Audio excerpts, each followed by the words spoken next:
সম্ভবত এই পর্যন্ত জীবনের সবচেয়ে কঠিন পরিস্থিতি দিয়ে যাচ্ছি। না দৌড়াচ্ছি, না হাঁটছি, তবুও হাঁপিয়ে যাচ্ছে ওভারথিংক করতে করতে। আমার চোখে শুধু অন্ধকার নেমে আসছে। আমি জানি না আমি কি করব। এমন পরিস্থিতিতে নিরুপায় হয়ে চুপচাপ বসে থাকাটা পরিস্থিতিকে আরো বেশি ভয়ঙ্কর করে তুলছে। দীর্ঘ সময় ধরে বুকটা ভার হয়ে আছে। কি এক অসহায়ত্ব। সম্ভবত এই পর্যন্ত জীবনের সবচেয়ে কঠিন পরিস্থিতি দিয়ে যাচ্ছি। না দৌড়াচ্ছি, না হাঁটছি, তবুও হাঁপিয়ে যাচ্ছে ওভারথিংক করতে করতে।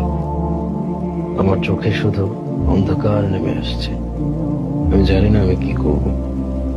এমন পরিস্থিতিতে নিরুপায় হয়ে চুপচাপ বসে থাকাটা পরিস্থিতিকে আরো বেশি ভয়ঙ্কর করে তুলছে। দীর্ঘ সময় ধরে বুকটা ভার হয়ে আছে। কি এক অসহায়ত্ব।